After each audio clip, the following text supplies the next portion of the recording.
Hello everyone, and welcome to the Jeffrey Epstein Show. I'm your host, Bobby Capucci, and this is Daily Drop number 212. On Wednesday of this week, May 27th, Netflix is going to release its Jeffrey Epstein documentary based on the James Patterson book, Filthy Rich. Now, those of us who have been following this case, there's not much in the documentary that we're going to learn that we do not know already. But what it's going to do is it's going to introduce the material to a group of people which I have started calling the Unsullied. Now, the Unsullied are people who do not know the Jeffrey Epstein case and do not know what occurred. They would be people that had just saw it in the news or whatever and thought, oh yeah, well, another rich pedophile, moving on. But in reality, it's so much more. And if America went batshit crazy over the Tiger King story, can you imagine what America is going to do when they sink their eyes and their teeth into this Jeffrey Epstein story and they hear some of the accounts from the survivors, etc., etc.? There's going to be a swell of interest in the case, and there's going to be a lot of new people, the Unsullied, who are searching for information. And for all of you who are out there who have been, following this case for quite some time, obviously, who are invested, who have been following my podcast from the beginning, try and have a little bit of patience with people that are like asking you questions, or if they ask a question that you might deem stupid, just remember that they might not be as locked into the case as we are. And at the end of the day, we want to inform as many people as possible about what occurred and about what is going on within this case. So I don't think being condescending is the right route to go. And I think that we should be there to try and help people out if they have questions, right? Or if they're, talking about the case on Twitter or social media or something, and they get something wrong, or they don't have all of the pieces or whatever. I think it would be a good idea, instead of be condescending, for us to, try and guide them in the right direction. And obviously, all we can do is provide the evidence and the materials and the articles for them to read. You can't ever force anybody into anything, but there's going to be a lot of people that are stumbling around with a case like this, not knowing even where to start, right? And they're going to be looking for guidance. And who is better suited for that task than all of you out there that listen to these podcasts like mine and the Prince and the Pervert podcast, et cetera, because look, I'm telling you right now, you're going to see it. There's going to be a huge uptick in interest, and there's going to be a bunch of Unsullied bumbling their way through the case, trying to figure out what's what. We see it all the time with stuff like this. We saw it with Making a Murderer, Tiger King, obviously, and now with the Jeffrey Epstein case, with all of the twists and turns and the roller coaster ride that this case is, and you add the flair of government corruption, etc., and the American people are going to go batshit insane when they watch this documentary. So, leading up to that, if there are some articles that are out about the documentary, I'll add them to the catalog like we're going to do tonight. Tonight's article is from the San Francisco Chronicle, and the headline is, "Watching a documentary about Jeffrey Epstein is like watching a monster movie." And the headline alone is why I chose this article, because obviously there are a bunch of articles talking about the documentary. We've went over that already, though. We've covered it, we've previewed it, and I don't think there's any more to gain from that. But anytime I see a headline like this, I'm guessing the author is going to eviscerate Epstein in the article, and you know what? Every now and then, I like to just pile on. So let's jump into this article. Like I said, it's from the San Francisco Chronicle. The author is Mick LaSalle. That Jeffrey Epstein was a horrible person is hardly breaking news. The news in Jeffrey Epstein, Filthy Rich, a 4-part Netflix documentary, is just how horrible he was and in how many ways. That's a perfect opening paragraph. So as all of you know who listen to the podcast or been listening to the podcast, I don't read these articles before I read them on air with you. So all of the new listeners out there, that's how we do the daily drop and the morning updates. I don't read the article prior to reading it on air with you. That way you have my actual reaction, and I'm not, penning something out or rehearsing how I'll react. I want it to be as visceral as possible. So again, you'll hear me talk about that every now and again, about how or you'll hear me talking about how I'm disgusted by an article or I'm shocked by an article, and that's just because I have not read it yet. Previously, I haven't done any kind of, prior looking into it or anything like that, so that my reaction is visceral. He was a liar and a crook. Though he looked smooth, he was thuggish in manner. He was a fraud and a poser.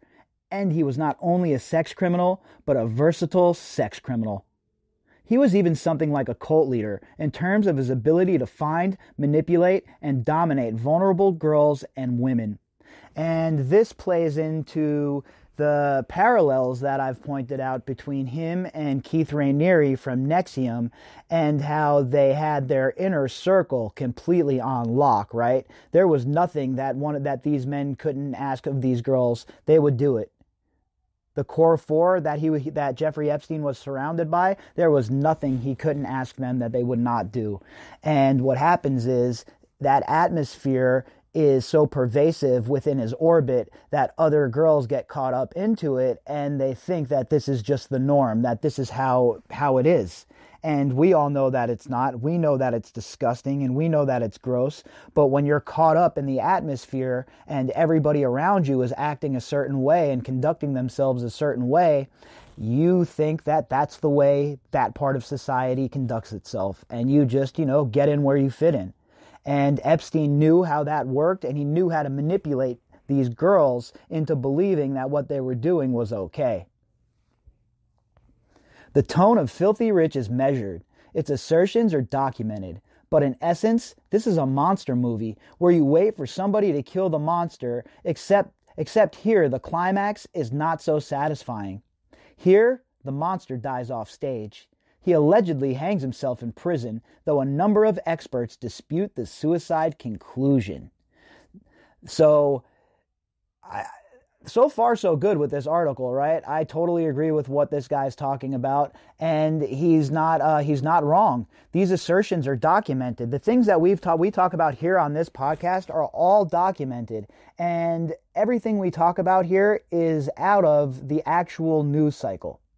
We don't run around half-cocked on this podcast. We don't make things up on this podcast. And we certainly do not fall for fake news and propaganda if we can help it on this podcast. I'll leave that to other folks. Here, we cover what is going on in the news. Every name that we talk about on this podcast has been mentioned in articles. Every single person that we discuss has either been credibly accused as being part of the trafficking ring or has been named an enabler by their behavior. There's no fishing expeditions going on this podcast, that's for sure. And I'm guessing in this documentary, that's the same thing is going on here. I would think that Netflix is not playing around here, and they're not going to run something like this if they don't have the receipts to prove what they're talking about. So I'm very interested to see the approach, and I'm very interested to see the delivery. One big element in support of the suicide hypothesis is that 2 days before his death, Epstein transferred all his assets offshore in order to make it harder for his survivors to get at his money. Assuming he knew he was going to kill himself, that would be an action consistent with his pattern. Spiteful, remorseless, and yes, just use the word, evil. I agree to a certain extent about the will and Jeffrey Epstein transferring his assets offshore to the Virgin Islands, etc., and then dying 2 days later. It definitely, for sure, looks a little weird, right? And if all of the things that happened in the jail did not happen, we're talking about the guards falling asleep. We're talking about him being in a jail cell with Tartaglione. We're talking about the cameras not working. We're talking about the body being moved before there was evidence taken after the fact. We're talking about how Baden has come out and said that he believes it's homicide, etc., etc., etc., etc. So if we didn't have all of these other quote-unquote coincidences, I'd be much more inclined to believe that he killed himself and he just didn't want to face the music. But when you know the story the way we do, and you've put all the pieces together and you look at the big picture, there could be numerous scenarios to why he moved his assets to where he did. Was he told to do so? Did his handler tell him to do so? We don't know any of these things, right? This is all speculation. We have no idea what occurred. But what I will tell you is this. There are way too many coincidences that occurred around his death for me to ever swallow down the narrative the way they're serving it. It must be admitted that part of the success of the documentary is that Epstein makes such a satisfying villain. There's no ambiguity here. There's no feeling sorry for him. No other side to the story. No other side to the character. It's a study in a distinct case of wickedness. Someone with no conscience and no morals who was armed with an uncanny ability to manipulate people. And it was a lot more than that, right? Again, that's just scratching the surface of what Jeffrey is. He was all of those things. There's no doubt, right? No doubt about it. But he was a lot more. He was a very, very, very calculating man. He was always operating 2 or 3 steps ahead of the people he was associating with. And he was a lot more than just a so-called financier, okay? Obviously a pedophile. But I'm talking about his so-called professional life. How much more evidence does there need to be that Jeffrey Epstein was connected to intelligence in one way or the other?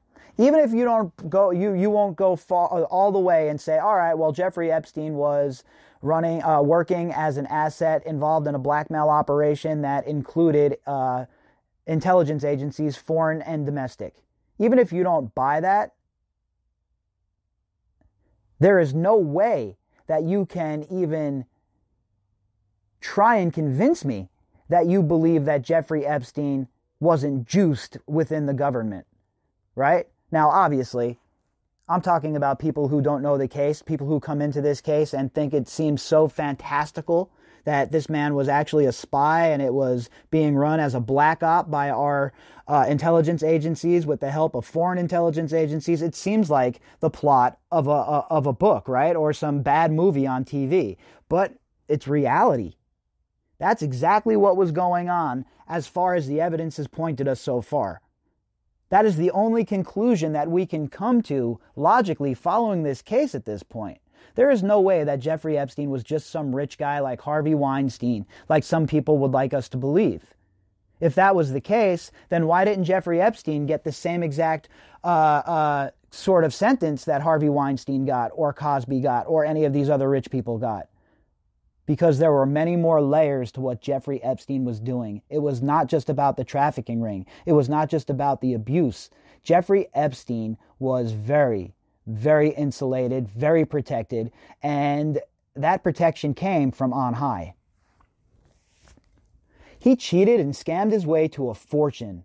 The documentary supplies the details and seemed to devote the rest of his life to satisfying his destructive sexual perversity. Along the way, he makes sure to work his way into friendships with people in power so as to insulate himself from prosecution.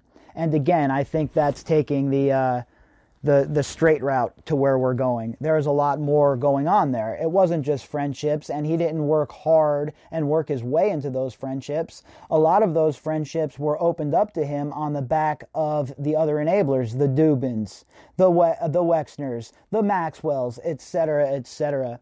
So Jeffrey Epstein was introduced to these people via his enablers, right? His conduits into so-called polite society. And once there, well, he tempted these people with what he had to offer, with what he had going on. And like I said, a lot of these scientists, these professors, these rich guys, they're dorky their whole lives, right? They're not the kind of guys that are going out and picking up girls on a regular basis. So they go to Jeffrey Epstein's island. Jeffrey Epstein has all of these young, attractive ladies. These guys go in thinking that, hey, look, these girls are over 18. Nobody would have all these underage girls here. What are you, crazy? And before you know it, they're getting blackmailed. It's a pretty easy scenario to see unfold, right? It's an age-old trick. This has been going on since there's been kingdoms, and the kingdoms have had intelligence agencies or their version of. Men's sexual proclivities are one of the most targeted things when it comes to these sort of operations. Filthy Rich includes interviews with many of his survivors, now women in their 30s, 40s, and 50s. His method was to find underage girls from tortured backgrounds and have them come to his house in Florida. Not just Florida, all of his houses. Again, I don't know about New Mexico. I talked about this earlier. I don't have any proof one way or the other in New Mexico or in the Virgin Islands. I don't have any tangible proof. I have circumstantial evidence and I have things that people have told to me, but I can't make the connection directly. But if we're going on the way Jeffrey Epstein has conducted himself elsewhere, we would have to be really silly to think that he wasn't doing the same thing in New Mexico and the Virgin Islands. He would promise them things and then ask them to give him a massage, for which they'd have to take off all of their clothes. Usually they say yes. Over time, he created a kind of pyramid scheme where girls would bring in other girls and be rewarded with a $200 finder's fee. And even though I know all of this stuff, even though we're very familiar with all of this information, it is still distressing and disgusting when I read it.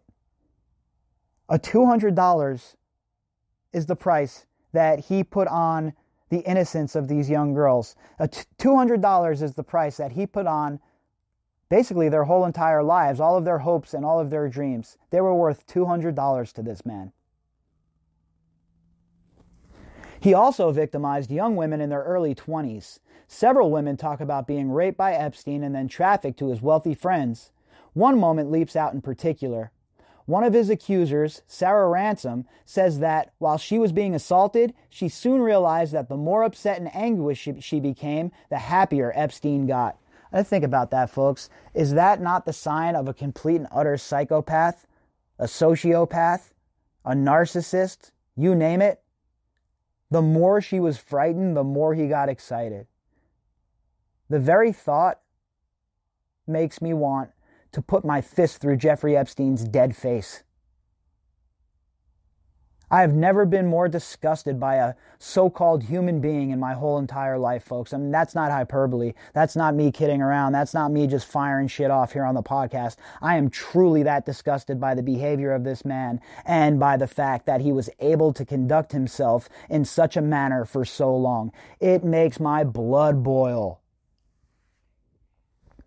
Filthy Rich deals with the long process of bringing Epstein to some form of justice. It tells how he was able to subvert and derail investigations and devotes considerable time to the plea deal his lawyers were able to negotiate with Florida federal prosecutor Alexander Acosta, who later became Secretary of Labor in the Trump administration. Look, Acosta knew the deal. Acosta told the Trump transition team that he was told hands off because Epstein belonged to intelligence. And another thing that I don't think we talk about enough on this podcast, I know I haven't talked about it nowhere nearly enough. I won't speak for anyone else, so I'll just talk about here. You know, we need to talk more about Alberto Gonzales, who was the Attorney General at the time, and the Bush administration's role within this whole entire Jeffrey Epstein fiasco. I think that gets forgotten because we have newer players to go after, but there's certainly an angle there with the Bush administration, and there were certainly members of the Bush administration who were enabling and helping Jeffrey Epstein conduct his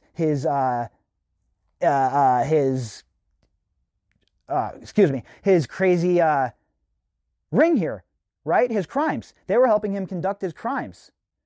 And it's just beyond the pale, folks. Just beyond the pale.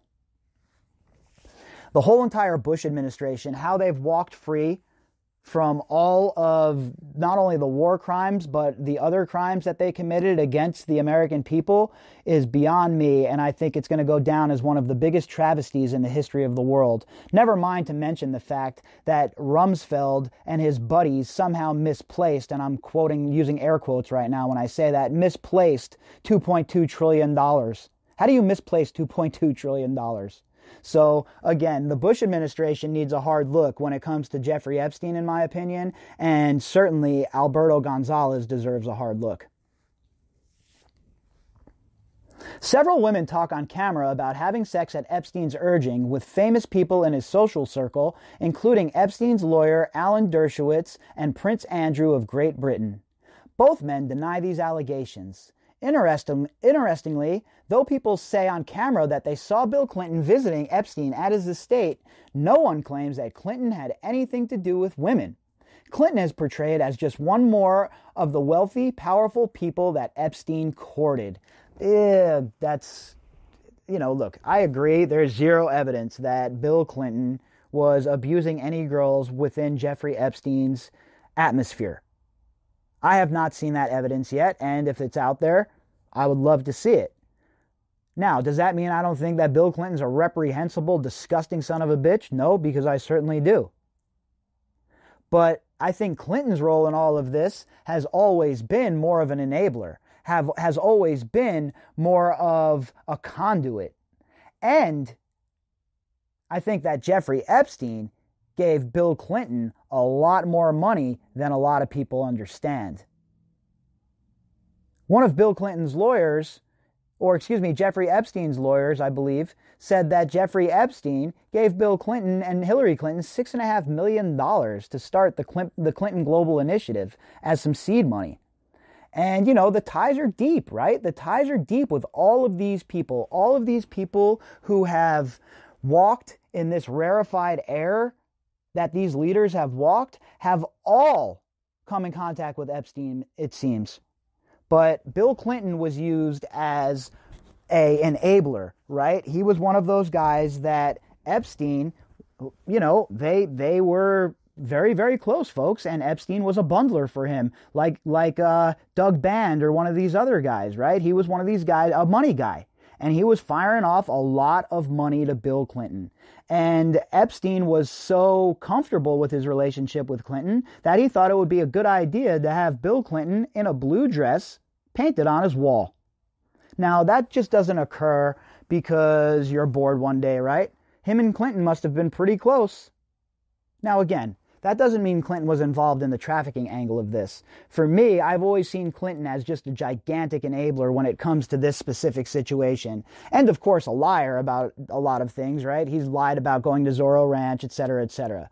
But as far as Bill Clinton being portrayed by people as somebody who was partaking in the abuse of young girls on Jeffrey Epstein's island, the evidence isn't there. Right? The evidence is not there for us to make that leap. Certainly not here on this podcast, and I certainly won't be making that leap here.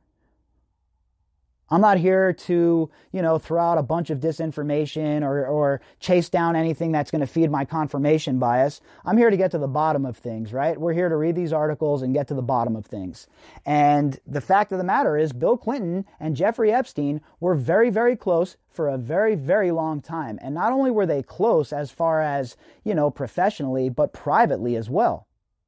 So it is certainly valid to bring up Bill Clinton in this documentary, and it's certainly valid to explore his friendship with Jeffrey Epstein. But I think it's also very important to make sure that we also state that he is not accused of assaulting anybody or being involved in the trafficking. Now, that doesn't make his enabling of Jeffrey Epstein any better, by the way. The movie leaves no doubt as to the damage that Epstein caused. One woman says, "Before Epstein, I was someone else. The way I saw myself was like a flower opening up. Someone took that flower, plucked it from its roots, stepped on it, and stomped on it." And that sums it up right there, better than I could ever sum it up, to be honest with you. That's coming from one of the gals in the documentary, and that's basically how it must feel, right? You're this young girl, you have your whole life ahead of you, a whole life, promising life ahead of you. The world is your oyster. and you come in contact with this man, and everything from that moment on is completely different than what you had planned as a little girl. And the fact that that occurred for so long with so many different girls, and so many little girls' lives were shattered and ruined, and this man was able to continue to conduct himself the way he did because we have an inept government that is more worried about playing politics and playing tribes than they are about going after child trafficking pedophiles, is the most disgusting, abhorrent thing I think I've ever lived through. I get more embarrassed by the Justice Department and my own government on a daily basis here in America.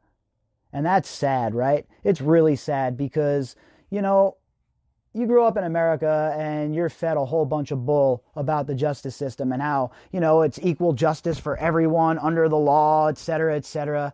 And then as you get a little older and you start to pay attention, you realize there's no more truth in that than there is in Santa Claus. And at that point, when I figured that out, I really started to get agitated by the criminal conduct that I saw on a regular basis from our so-called authorities.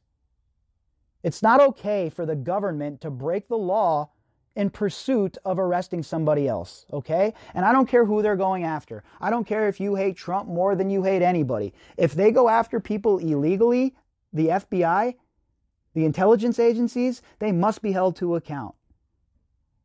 And the same goes the other way. If the FBI or the Justice Department is going after their political rivals, folks, we got a major problem here. And nobody should ever be cheering that on. And I don't care who the target is, okay? That is so dangerous for our society. And it goes to show you how brazen these people are. It builds the profile for you, right? Just like the same way when we read articles about Prince Andrew, it builds you a profile of the FBI and the intelligence agencies, and it shows you that they are literally, without any oversight and able to do whatever it is that they like. And you think that we were ever going to get a whiff of Jeffrey Epstein's trafficking operation if it wasn't for the survivors coming forward and being so brave? What do you think? The legacy media was going to get on this story? No, they're too busy trying to make you hate your neighbor, folks. They're way too busy doing that for them to jump on this story and really go hard in the paint after these corrupt bastards that we have populating our over-bloated bureaucracies. And I've had a belly full. I've had my belly full of it. I'm done. I'm tired of these agencies, and I'm tired of their overreach. I'm tired of them breaking the law in pursuit of the law. And then saying, well, the means justifies the end. And that's basically how they live and the way they think. And personally, I'm tired of it. And we see the damage that it has caused, not only in this case, but around the world. And this case was the straw that broke the camel's back for me. Enough is enough, and these people can no longer be allowed to run around unchecked, without any oversight, and continue to be involved in operations such as Jeffrey Epstein's. We have to stand up and say enough is enough, folks, because it's going to keep happening. If we let this story just die, if these survivors aren't granted the justice that they deserve, then this is just going to happen again. Because you know how it works. When people see that there's no repercussions for something, well, they think they can get away with it too. So this needs to be the most vicious and cruel set of RICO charges in the history of the world, in my opinion. And anything less than that is a failure at this point on the part of the federal government and those who say that they're pursuing justice. Because, folks, it is RICO or bust. If you'd like to contact me, you could do that at bobbycapucci@protonmail.com. That's BOBBYCAPUCCI@protonmail.com. You can also find me on Twitter at BOBBY_CAPUCCI. In the description box, you'll be able to find all the other stuff and a link to the story. All right, everybody, I'll talk to you later on. I hope you all had a fantastic evening.